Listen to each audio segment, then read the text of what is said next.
Hello students, आप सभी लोगों का री क्लासेस के इस ऑनलाइन प्लेटफॉर्म पे स्वागत है। तो बच्चों, हम लोग अपना फिजिक्स का फर्स्ट चैप्टर पूरी तरीके से कंप्लीट कर चुके हैं। तो आज हम लोग आगे बढ़ते हैं और अब हम लोग अपना सेकंड चैप्टर स्टार्ट करते हैं। सेकंड चैप्टर है क्या हमारा, force and laws of motion. आज से हम लोग बात करेंगे अपने चैप्टर 2 फिजिक्स का, जो हमारा सेकंड चैप्टर होगा, क्या, force and laws of motion. Force and laws of motion.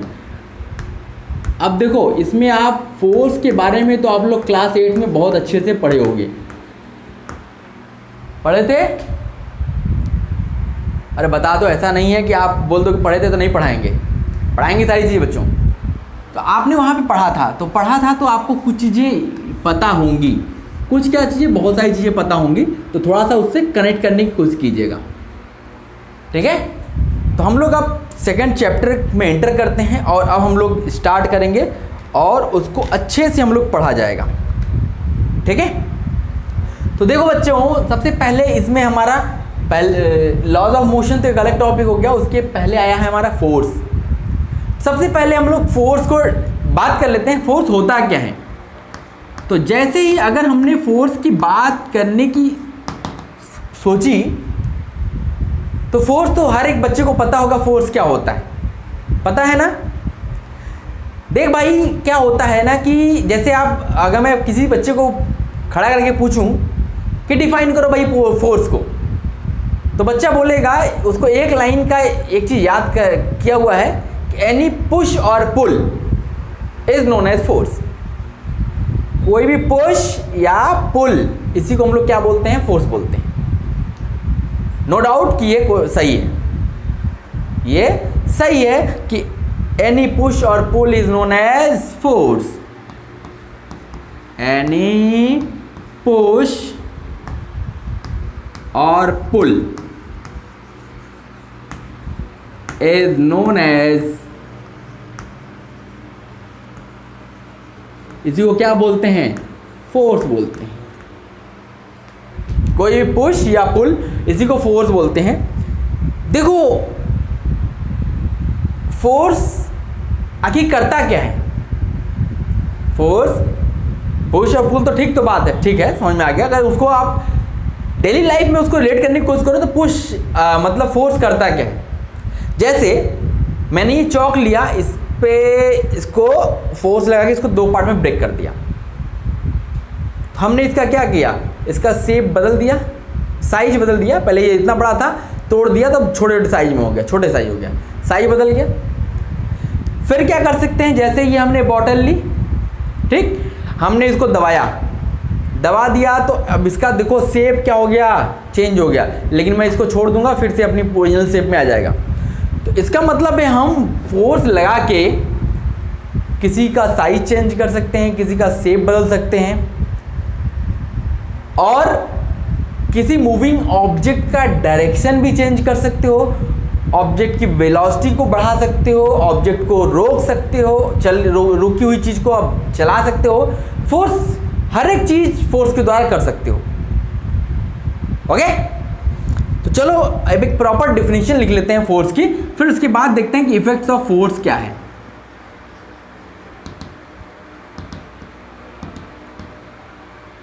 ये भी डेफिनेशन गलत नहीं है, लेकिन एक प्रॉपर डेफिनेशन मैं आपको बता दे रहा हूं, तो उसको भी आप जानते रहिएगा। देखो, the force can be defined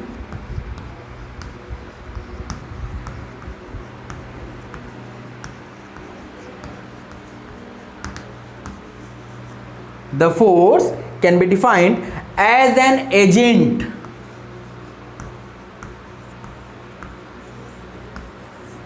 इसको हम एजेंट के रूप में डिफाइन करते हैं, जो क्या कर सकता है, which can produce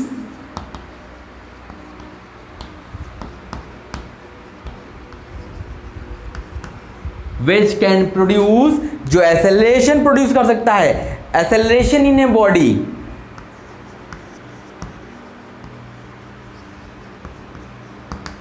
acceleration in a body जो क्या कर सकता है, किसी बॉडी में एक्सेलरेशन प्रोड्यूस कर सकता है, ऑन विच इट एक्ट्स, जिस पे ये वर्क करता है, ऑन विच इट एक्ट्स, जिस पे लगे उसको एक्सेलरेट करा दे, ठीक है, या और प्रोड्यूस, या क्या प्रोड्यूस कर दे, a change in its size, shape और both, a change in its shape, size और बोथ,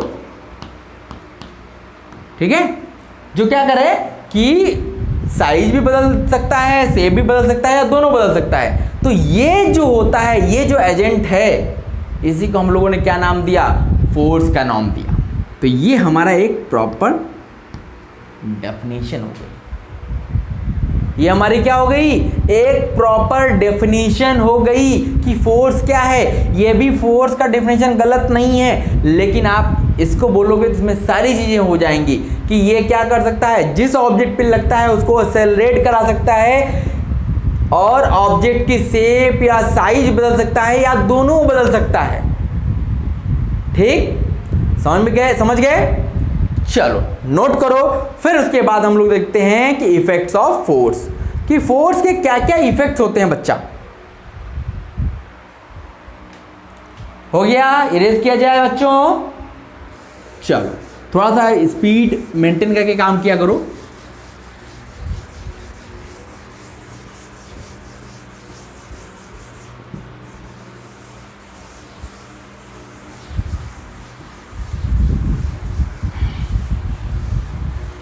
चलो अब देखते हैं कि फोर्स क्या क्या इफेक्ट जनरेट करता है। देखो अभी हमने डिफिनेशन में जो लिखी वो इफेक्ट्स ही थी एक तरीके से।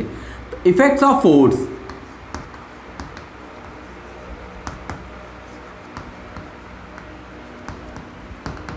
अब हम फोर्स के इफेक्ट्स देखते हैं कि क्या क्या इफेक्ट्स होता है फोर्स के द्वारा। देखो जो फोर्स होता है हमारा, कैन मूव और टेंड टू मूव, ये मूव करा सकता है या टेंड करा सकता है मूव करने के लिए किसी भी ऑब्जेक्ट को जो कहाँ पे है, रेस्ट पे। कोई चीज रेस्ट पे है तो फोर्स लगा करके आप उसको मोशन में ला सकते हो। जैसे मान लिया कि ये एक ऑब्जेक्ट है, अब ये अगर ऐसे पड़ा है तो ऐसे ही पड़ा रहेगा। अब आपने क्या किया, इस हाथ को लाया और इसको पुश करना शुरू किया। अब ये क्या हो गया, पहले तो ये रेस्ट पे थी, अब ये मूव करने लगी। तो इसका मतलब है कोई भी रेस्ट पे जो चीज़ है उसको आप मूव करा सकते हो by the application of force. Okay, इसी को लिख लो, फोर्स कैन मूव। पहला चीज लिखो, फोर्स कैन मूव और tend to move. Force can move or tend to move an object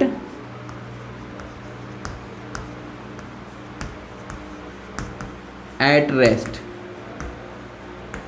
जो रेस्ट पे है उसको मूव करा सकता है या टेंड कर सकता है, कोशिश कर सकता है। जैसे अगर एक एग्जाम्पल की बात करें तो एक एक एग्जाम्पल भी हम लोग लिखते चलेंगे। जैसे a football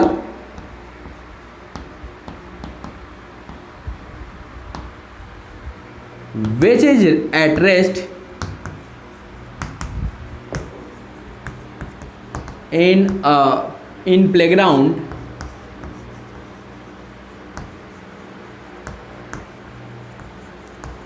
when kicked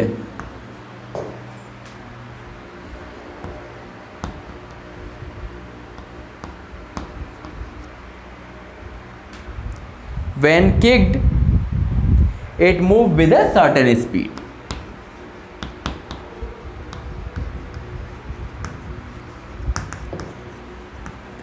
certain speed. ये क्या कर सकती है, एक सर्टेन स्पीड से इसको मूव करा सकती है। तो ये पहला काम कर सकती है कि फोर्स क्या इफेक्ट का फोर्स क्या है, पहली चीज हो गई कि वो किसी रुकी हुई चीज को मूव कराने की कैपेबिलिटी उसके अंदर होती है। ठीक है, चलो भैया दूसरा देखते हैं। जब यहां पे रुकी हुई चीज को ये मूव करा सकती है तो फोर्स एक और काम कर सकती है, चलती हुई चीज को रोक सकती है। तो लिखेगा force is used to bring an object at rest. Force is used to bring a moving object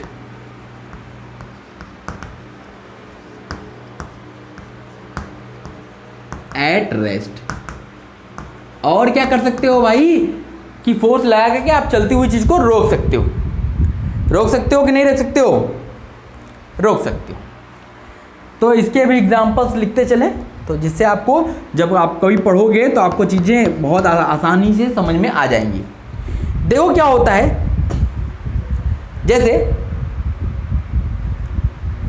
कोई चीज आपने, जैसे इस पे आप ये क्या किया, आपने सरफेस को थोड़ा टिल्ट कर दिया, ठीक। अब इस पे आपने इस चौक को छोड़ दिया। अब ये देखो क्या हुआ, गया। कुछ देर चलने के बाद वो अपने आप रुक जाएगा। कुछ देर चलने के बाद अपने आप रुक जाएगा। तो रुका क्यों? क्योंकि उसके ऊपर क्या लग रहा है, एक फोर्स लग रहा है। उस फोर्स का नाम बता सकते हो आप लोग? उस फोर्स को बोलते हैं फोर्स ऑफ फ्रिक्शन। फ्रिक्शन के कारण वो अपने आप रुक जाता है, ठीक है। तो इसी को हम लोग लिख लेते हैं, a ball rolling on a rough surface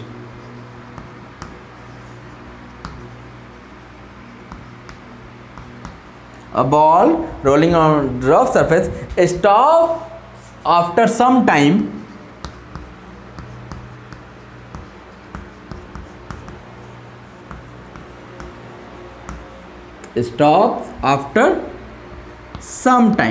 कुछ देर बाद ये क्या होती है, रुक जाती है। क्यों रुक जाती है? क्योंकि वहां पे क्या होता है, फ्रिक्शन फोर्स लग रहा होता है। Due to frictional force between the ball and the surface. क्यों होता है? Stops due to frictional force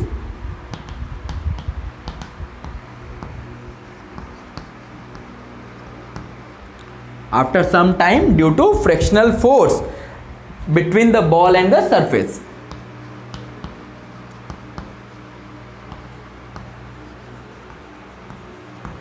between ball and the surface.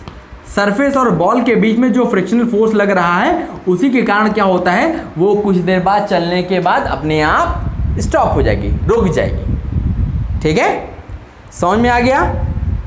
चलो अब तीसरा इफेक्ट देखते हैं, और क्या फोर्स कर सकता है भाई। चीजें समझ में आ रही बच्चों? चीजें समझ में आ रही हैं? नहीं आ रही तो आप जरूर कमेंट करिएगा, तो हम उसको चीज को फिर से अच्छे से एक्सप्लेन करने की कोशिश करेंगे। चलो भाई, अब देखो अगला इफेक्ट क्या कर सकती है। फोर्स कैन इंक्रीज और डिक्रीज। ये क्या घटा बढ़ा सकती है, the speed of a body.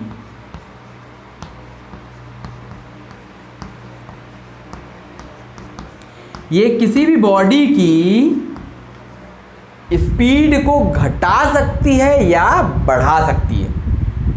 अब आप बताओ, इसका एग्जांपल बताओ भाई कोई लोग, कि क्या एग्जांपल्स आप इसमें नोट लिख सकते हो। क्या होता है जहां पे आप फोर्स लगा करके ऑब्जेक्ट की स्पीड को कम कर देते हो, या ऐसा कोई एग्जांपल बताओ जहां पे फोर्स लगाने से आप उसकी स्पीड को बढ़ा देते हो।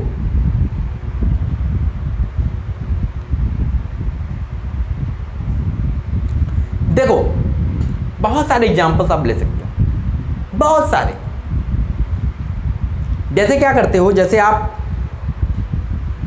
क्रिकेट खेलते हो, सब लोग क्रिकेट खेलता होगा, मज़ा आती होगी। अब लेकिन इधर बीच लॉकडाउन के दौरान तो लोग पबजी ही खेले होंगे, क्रिकेट तो कोई खेला नहीं होगा। क्रिकेट खेलना शुरू करो। जब कोई क्रिकेट खेलता है तो क्या करता है, देखो बॉलर बॉलिंग कर रहा है, बॉल को फेंकता है तो उसकी अपनी स्पीड होती है। अगर वो थ्रो करेगा भी तो कितना कर सकता है, वो थ्रो करेगा तो आप पूरा ऐसा नहीं एक ग्राउंड के एक एंड से दूसरे एंड को पार करा देगा, नहीं करा सकता। तो अपनी पूरी स्पीड लगा करके बॉलिंग करता है, जितनी भी उसकी स्पीड होती है। तो लेकिन जो बैट्समैन होता है, जब वो उस बॉल को सामने की डायरेक्शन मारता है, मान लो जिस डायरेक्शन से बॉल आई उसी डायरेक्शन उसने मारा।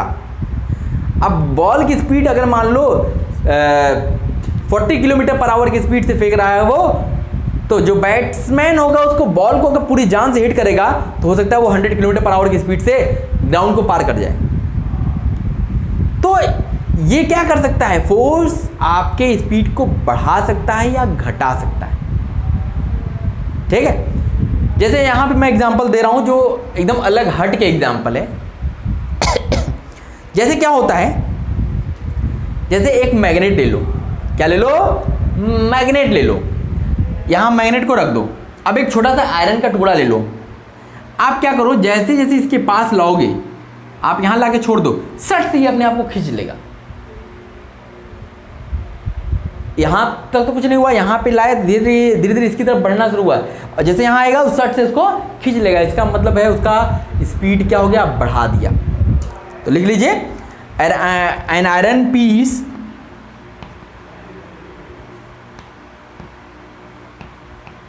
an iron piece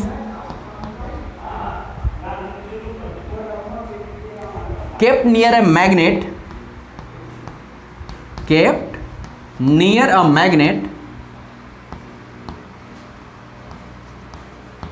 is accelerated। ये क्या करता है, एक्सेलरेट करा देता है। क्या हो जाता है, एक्सेलरेट करा देता है। इसका मतलब है जब भी आप किसी मैग्नेट के आसपास में कोई भी आयरन का चीज रखोगे तो क्या करेगा, उसको एक्सेलरेट करा देगा, उसको मूव करा देगा, स्पीड बढ़ा देगा उसकी। ठीक, समझ में आ रहा है। चलो, ये तो बात हो गई बच्चों, एक्सेलरेट टुवर्ड्स द मैग्नेट लिख लीजिए, टुवर्ड्स द मैग्नेट। किसकी तरफ, मैग्नेट की तरफ। ठीक, ये तीन इफेक्ट्स हमने देखे कि क्या क्या क्या कर सकता है, इसमें इंक्रीज भी कर सकता है, डिक्रीज भी करा सकता है। एग्जांपल्स आप अपने डेली लाइफ में बहुत सारे एग्जांपल देखते हो, आप अपने मन से कोई भी एग्जांपल पुट कर देना। ओके, तो ये हमारे 3 इफेक्ट्स हो गए, इसको नोट कर लीजिए, फिर हम आगे बात करते हैं, और भी इफेक्ट देखते हैं। और कोई क्या इफेक्ट होता है क्या, हो गया बच्चों, इरेज किया जाए। चलिए, तो हम लोग पढ़ क्या रहे हैं कि इफेक्ट्स ऑफ फोर्स। फोर्स क्या क्या इफेक्ट जनरेट करता है, फोर्स क्या क्या इफेक्ट जनरेट करता है, इसके बारे में हम लोग डिस्कस कर रहे हैं। तो हमने 3 इफेक्ट्स देखे, अब हम लोग चौथा इफेक्ट देखते हैं। फोर्थ इफेक्ट क्या होगा,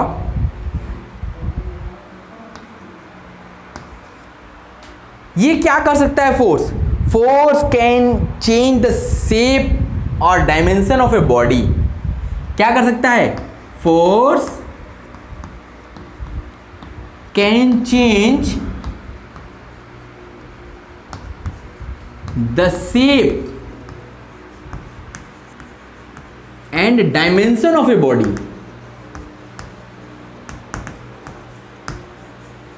the shape and dimension of a body, किसी बॉडी का वो क्या कर सकता है, शेप बदल सकता है या उसकी डायमेंशन को ही बदल सकता है। देखो शेप कैसे बदल सकता है, जैसे आप लोग देखे होंगे, आपने एक रबड़ की बॉल ली, अब बॉल को आप क्या करो, प्रेस करो तो क्या होता है, बॉल पचक जाती है। या बैलून देखो, बैलून आप ले आते हो मार्केट से, तो आपका बैलून कैसा होता है, ऐसा होता है। लेकिन जब उसको आप हवा भरते हो तो क्या करते हो, फोर्स लगाते हो। जब इसमें आपने हवा भरी तो ये बैलून कैसा हो जाता है, ऐसा हो जाता है। क्या इन दोनों का शेप एक जैसा है, नहीं है, तो शेप क्या हुई, बदल गई। और आपने देखा होगा कि जो बैलून बेचने वाले होते हैं, इसी बैलून का शेप ऐसा होता है, लेकिन वो उसको क्या करते हैं, यहाँ से उठाते हैं इसको और इसको लाकर यहाँ बांध देते हैं। इसको उठाया इन्होंने और यहाँ पे ला करके इसको बांध देते हैं, तो इसका एक शेप, अलग टाइप का शेप आ जाता है जो एप्पल की तरह दिखता है। आपने देखा होगा, इसको मैं यहाँ बना नहीं पा रहा हूँ, लेकिन आपने ये देखा होगा कि अलग अलग बैलून का शेप वही है, लेकिन उसको क्या किया, उसने अलग तरीके से बांध करके उसको एक एप्पल का शेप दे दिया। तो क्या कर सकता है, शेप चेंज कर सकता है फोर्स हमारा। ठीक है, तो इसमें भी आप एग्जांपल्स लिख लीजिएगा। जैसे और भी एग्जांपल देख सकते हो, जैसे क्या होता है कि जो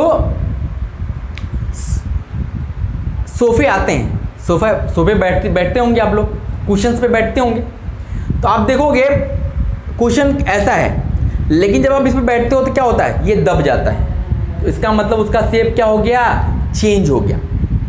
ठीक, तो एग्जांपल में लिख लीजिए, when we sit on a cushion seat, when we sit on a cushion, जिसपे क्या हो, कुशन लगा हो,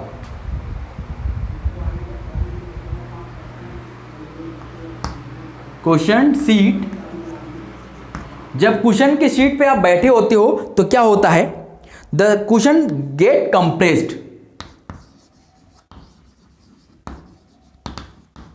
कुशन गेट कंप्रेस्ड, वो क्या हो जाता है, कंप्रेस हो जाता है, दब जाता है। देखा होगा आपने। ठीक है, अब जैसे और भी एग्जांपल्स जैसे लिख सकते हो, जैसे आपने रबर बैंड देखा है, रबर बैंड कैसा होता है, ऐसा होता है। ठीक है, अब आप रबर बैंड को क्या करते हो, स्ट्रेच करते हो तो उसका शेप बदल जाता है ना। पहले तो था सर्कल, गोल था, लेकिन अब इसको आप स्ट्रेच करके इसको आप ऐसे शेप दे सकते हो। तो इस फोर्स अप्लाई करने के कारण ही ऐसा हुआ। समझ में आ रहा है।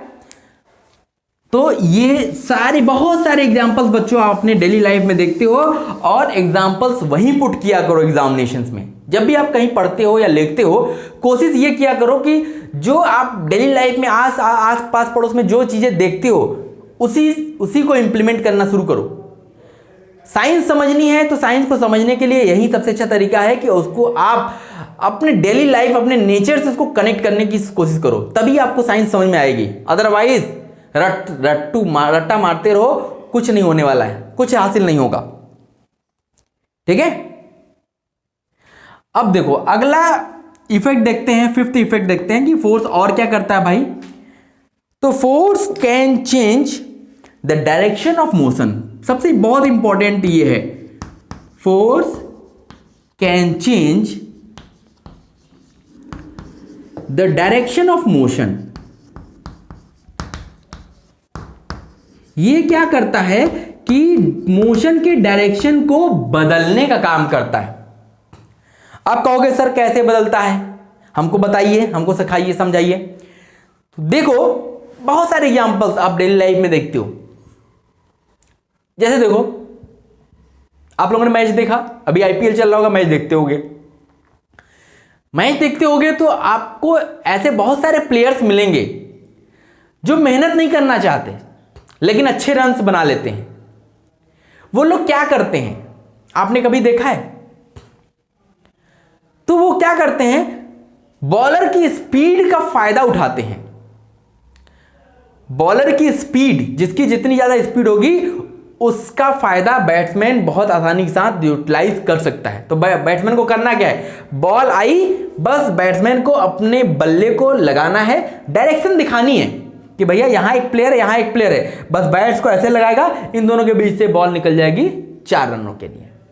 या कोई बाउंसर आया, बाउंसर बस बैट ऐसे लगाया, बस बल्ले पे बॉल पड़ते ही उसकी डायरेक्शन बदल गई, वो और ऊपर गया, स्पीड उसने एक्सेलरेट नहीं किया, उसने फोर्स नहीं लगाया, बस उसने उसको क्या किया, डायरेक्शन उसकी बदल दी, उसको और हाइट दे दी, और वो क्या होता है, सीधे जाके बाउंड्री के बाहर चलाता है और 6 रन मिल जाते हैं। तो वो क्या है, वो देखो वो क्या करता है, डायरेक्शन बदलने का काम करता है। अब कोई बॉलर बॉलिंग करते समय इतना ऊपर नहीं फेंक सकता कि 6 चला जाए, तो बैट्समैन ने क्या किया, उसकी स्पीड का फायदा उठाया, उसने बॉलिंग किया, बॉलिंग थोड़ी सी, बॉल उसकी थोड़ी सी हाइट पे आ गई, उसने बस बल्ले को ऐसे लगाया, इस पे पड़ा, उसको डायरेक्शन मिल गया और वो खूब ऊंचा जाते हुए सीधे बाउंड्री के बाहर चला जाता है और बैट्समैन को 6 रन मिल जाता है। तो ये सब क्या है, ये इसका मतलब है उसने डायरेक्शन बदल दी। जैसे फुटबॉल के मैच में होता है, फुटबॉल खेलते समय 2 टीमों के खिलाड़ी होते हैं, तो हमेशा एक टीम वाला बॉल को अपने प्लेयर के पास भेजना चाहता है, तो वो उसकी डायरेक्शन को बदलता है उसके साइड में कि उसके पास चली जाए बॉल, या कॉर्नर से मारेगा एकदम जाके गोल में चली जाएगी बॉल, तो कैसे करता है, उसको डायरेक्शन देता है। किसी ने बॉल को इधर मारा, उसने सर से डायरेक्शन बदला और सीधे गोल में घुस गई बॉल। बॉल जा रही थी उधर की तरफ, उसने सर लगा दिया और सर से थोड़ा डायरेक्शन चेंज कर दिया और सीधे बॉल घुस गई कहां पे, गोल में, उसको 1 गोल मिल जाता है। तो बहुत सारे एग्जांपल्स हैं, ठीक है। तो जब आप खुद से रियलाइज करोगे, खुद से चीजों को कनेक्ट करोगे, अपने आसपास की चीजों से कनेक्ट किया करो, न कि किताबी ज्ञान को बस वाच लिया, उसको समझ लिया, रट लिया, एग्जाम में लिख दिया, नंबर पा गए, हो गया काम खत्म। कुछ भी नहीं होने वाला है जब तक चीजों को डीपली समझने की कोशिश आप नहीं करोगे, ठीक है। चलो, तो ये हो गया बच्चों। तो ये हमने क्या देखे, इफेक्ट्स ऑफ फोर्स, एग्जांपल्स आप लिख लीजिएगा, ओके। यहां पे लिख लीजिएगा मूविंग ऑब्जेक्ट का, change the direction of motion of a, अच्छा मोशन है तो मोशन मतलब मूविंग ऑब्जेक्ट ही है, ठीक है, कोई दिक्कत नहीं, ओके। इसको नोट कर लीजिए, फिर हम इरेज करते हैं और फिर हम लोग आगे बढ़ते हैं।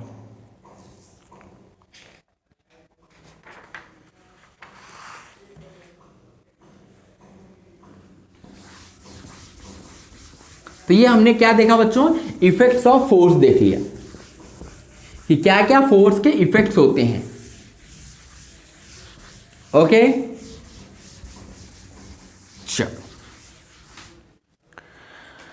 अब देखो क्या होता है, फोर्स भी कई तरीके से हम उसको कैटेगराइज कर सकते हैं। तो एक को हम बोलते हैं, फोर्स को एक तरीके से कैटेगराइजेशन हमने देखा कि फोर्सेस 2 टाइप के होते हैं, एक तो होते हैं कॉन्टैक्ट फोर्सेस, एक होते हैं नॉन कॉन्टैक्ट फोर्सेस।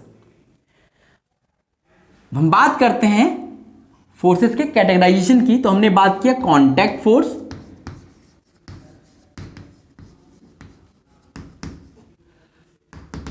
और एक होता है नॉन कॉन्टैक्ट फोर्स।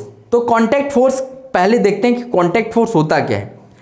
देखो क्या होता है कि ऐसा फोर्स जिसमें हमें क्या करना पड़े, ऑब्जेक्ट को टच करना पड़े, तो ऐसे फोर्सेस जहां पे भी लगेंगे वो हमारे कॉन्टैक्ट फोर्सेस होंगे। जैसे अगर हमें इसको इस हाथ से गिराना है, इसको इस हाथ से गिराना है, तो हमें क्या करना पड़ेगा, इसको छूना पड़ेगा। ऐसा तो होगा नहीं कि शक्तिमान की तरह आपने इसको ऐसे रखा हुआ है, आंख से देखा और ढकेल दिया आगे, ऐसा हो सकता है? नहीं पॉसिबल है। तो कांटेक्ट करना पड़ेगा, हमें टच करना पड़ेगा, तभी वो फोर्स हम अप्लाई कर सकते हैं। तो इसका मतलब है कि जिनमें हमें फिजिकल कांटेक्ट की जरूरत पड़ती है, जो फोर्स अप्लाई करने के लिए हमें फिजिकल कांटेक्ट की जरूरत पड़ती है, उसी को हम लोग क्या बोलते हैं, कांटेक्ट फोर्सेस बोलते हैं। ठीक है, इसी को लिख लीजिए, the forces which have requirement of a physical contact,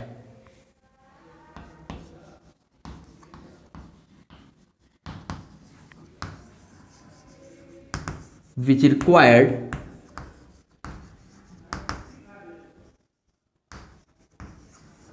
the physical contact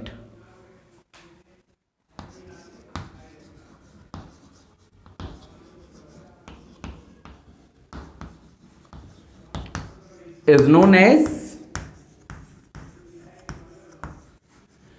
contact forces। इसको हम लोग क्या बोलते हैं, इसको हम लोग बोलते हैं कांटेक्ट फोर्सेस। ठीक है, जैसे जो भी फोर्स हम लोग डेली लाइफ में देखते हैं, जो मैकेनिकल फोर्सेस होते हैं, वो सब आपके कांटेक्ट फोर्सेस होते हैं। जैसे कोई भी चीज़ चलती हुई आ रही है तो उसको हमें रोकना है तो हमें क्या करना पड़ेगा, टच करना पड़ेगा। जैसे अगर हम बात करें कि किसी ने क्या किया कि साइकिल चला के हमारी तरफ आ रहा है, तो अगर हमें उसको रोकना है तो ऐसा तो है नहीं कि हम बस उसको आंख दिखा देंगे रुक जाएगा, ऐसा नहीं होगा। तो आपको क्या करना पड़ेगा, उसको टच करना पड़ेगा, उसके आगे जाके खड़े होना पड़ेगा, तब वो जाके रुकेगा। ठीक है। तो अब जैसे एक स्प्रिंग को आपको स्ट्रेच करना है तो ऐसा तो होगा नहीं क्या अपने आप स्ट्रेच हो जाएगा, तो उसको आपको क्या करना पड़ेगा, स्प्रिंग के दोनों एंड को पकड़ना पड़ेगा, उसको खींचना पड़ेगा, फोर्स लगाना पड़ेगा। तो इस टाइप की फोर्सेस को हम लोग क्या बोलते हैं, कॉन्टैक्ट फोर्सेस। तो एग्जांपल्स में लिख लीजिएगा, mechanical forces like a push,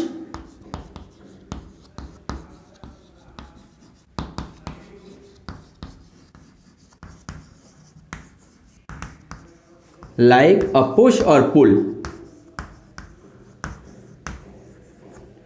जो मैकेनिकल फोर्सेस होते हैं जैसे पुश और पुल, वो क्या होते हैं, वो आपके कॉन्टैक्ट फोर्स होते हैं, इज अ कॉन्टैक्ट फोर्स। ये सब आपके कॉन्टैक्ट फोर्सेस होते हैं। ठीक है। अ स्प्रिंग कैन बी स्ट्रेच्ड, जैसे एक और एग्जांपल लिख लीजिए, अ स्प्रिंग कैन बी स्ट्रेच्ड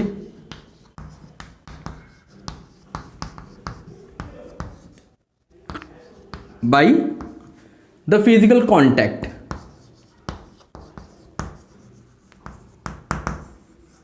बिना फिजिकल कांटेक्ट के आप स्प्रिंग को स्ट्रेच नहीं कर सकते। ठीक है। तो ये हमारा क्या हो गया बच्चों, कांटेक्ट फोर्स। तो आज की क्लास में बच्चों बस इतना ही। फिर अगली क्लास से हम लोग मिलेंगे तो इसका नॉन कांटेक्ट फोर्सेस क्या होते हैं उसके बारे में देखेंगे और आगे बहुत सारी चीजों के बारे में पढ़ेंगे। ओके, चलिए तो अगली क्लास में मिलते हैं। Okay, thank you.